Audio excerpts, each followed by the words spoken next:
కేవలం కృష్ణుడి గురించి మాత్రమే వినాలనుందన్నాడు. అంటే 9 స్కందములు వినగానే అతని మనస్సు ఎంత శుద్ధమైందంటే కృష్ణతత్వంలో ప్రవేశించడానికి సంసిద్ధమైపోయింది. అది ఏకమైన కృష్ణతత్వంలో ప్రవేశిస్తున్నది. వెంటనే ఆ ప్రశ్నకు మురిసిపోయాడు సుఖయోగీంద్రుడు. ఈ మాట నీ నుంచి రావాలయ్యా. అసలు మఠం వేసి కూర్చుని కృష్ణుడి గురించి చెప్పడానికే.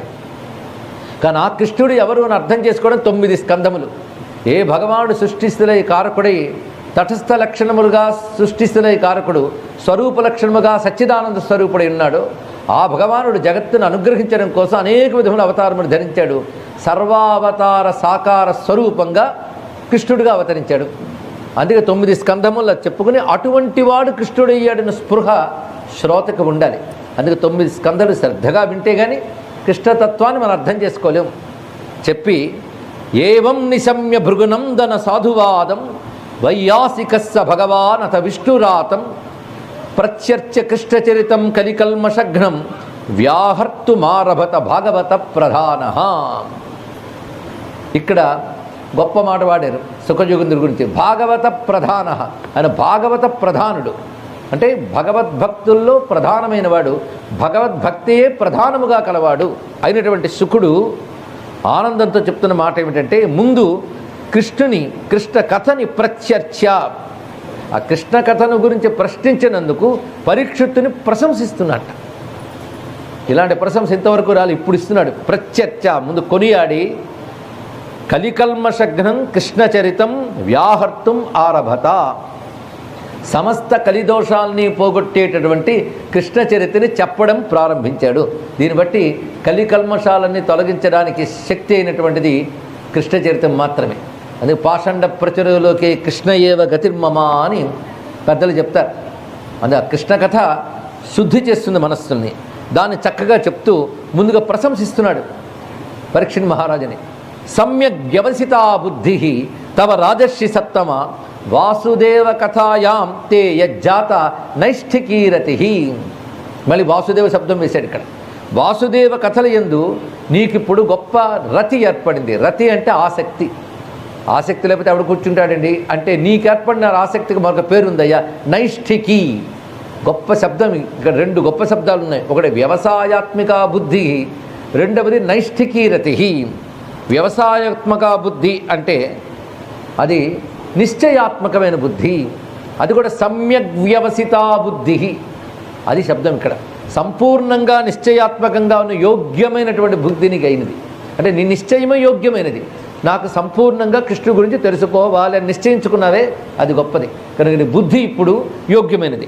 ఇక రెండవది నీ ఆసక్తి నీకు కలిగిందే ఇప్పుడు కృష్ణ కథ యందు, వాసుదేవ కథ యందు.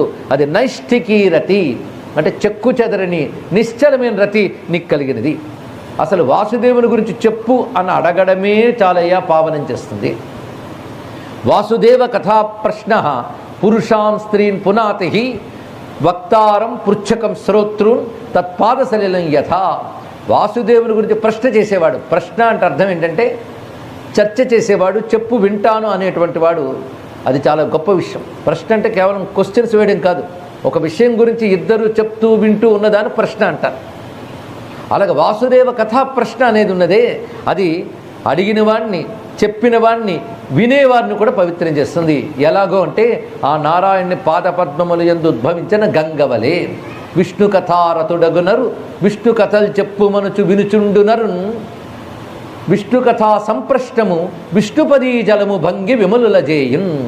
కనుక కలికల్మష నాశిని గంగవలే శుద్ధులను చేయగలిగినటువంటి భగవత్కథ ఇది అని చెప్తూ స్వామి ఎందుకు అవతరించాడని ముందు చెప్తున్నారు.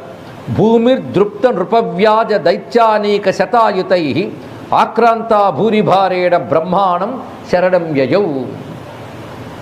ఒకప్పుడు ఉన్నటువంటి రాక్షసులందరూ, ఆ రాక్షసుల అంశలు ఆ ద్వాపర యుగానికి చివరికి వచ్చేటప్పటికల్లా అనేక రకముల రాజుల రూపంలో పుట్టి అవి అనేకముల సైన్యములతో దైత్యానీక శతాయుతై అంటే 10 లక్షల సైన్యాలు కలిగినటువంటి బలములతో కూడి అసురాంశలన్నీ రాజులుగా పుట్టారు. వాళ్ళ చేత భూమి భారం తట్టుకోలేక బ్రహ్మదేవుని శరణు వేడింది. అది కూడా గౌర్భూత్వా అశ్రుముఖి, ఒక గోవు రూపం ధరించి కన్నీళ్లతో ఏడుస్తూ బ్రహ్మ దగ్గరికి వెళ్ళగానే బ్రహ్మదేవుడు ఆ బాధ తెలుసుకుని ఆ భూదేవిని దేవతల్ని కూడా వెంట పెట్టుకుని క్షీరసాగరం వద్దకు వెళ్ళి నారాయణుని ఉద్దేశించి ధ్యానం చేస్తున్నాడు. అంతేగాని విష్ణువుని దర్శించడం అనేది అంత తేలిక కాదు. క్షీరసాగరం వద్దకు వెళ్ళి కేవలం ధ్యానం చేస్తున్నాడు మహానుభావుడైన బ్రహ్మదేవుడు. తత్ర గత్వా జగన్నాథం దేవదేవం వృషాకపిం పురుషం పురుష సూక్తేన ఉపతస్థే సమాహిత. ఎలాగా ఆయన్ని ధ్యానిస్తున్నా అంటే పురుష సూక్తేన, ఇది చాలా ముఖ్యమైన అంశం అండి. పురుష సూక్తములతో ఉపాసించాడు. అప్పుడు నారాయణుడు అనుగ్రహిస్తున్నాడు. అంటే పురుష సూక్త ప్రతిపాద్యమైనటువంటి ఏ పరమాత్మ ఉన్నాడో ఆయన అనుగ్రహిస్తున్నాడంటే పురుష సూక్త ప్రతిపాద్యమైన పరిపూర్ణుడైన పరమేశ్వరుడే కృష్ణుడుగా అవతరించబోతున్నాడు అని అర్థం. ఇక్కడ పురుష సూక్త అనుకున్న మహిమ అలాంటిది, దాని విశేషం అలాంటిది. పరమపురుషుడైన పరమాత్మ యొక్క సంపూర్ణ తత్వము పురుష సూక్తమునందున్నది. యజ్ఞపురుషుడుగా, విరాట్ పురుషుడుగా, అంతర్యామి పురుషుడుగా ఉన్నటువంటి పరమేశ్వరుని వర్ణించే గొప్ప సూక్తం అది. ఈ సూక్తంతోనే ఇష్టి చేస్తారు, పుత్రకామిష్టి. ఇది ప్రధానంగా కలుస్తుంది దాంట్లో. అంటే రామచంద్రమూర్తి కోసం కూడా అదే సూక్తం, కృష్ణుని కోసం కూడా అదే సూక్తం.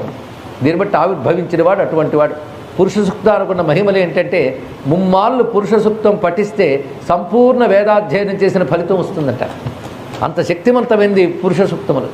దానితో అందుకే పురుష సూక్తేన అని ప్రత్యేకించి ఇక్కడ చెప్పారు. ఆ విధంగా స్తుతించి ధ్యానించి మౌనంలో ఉంటూ సమాధి స్థితిలో ఉన్నాడు బ్రహ్మదేవుడు.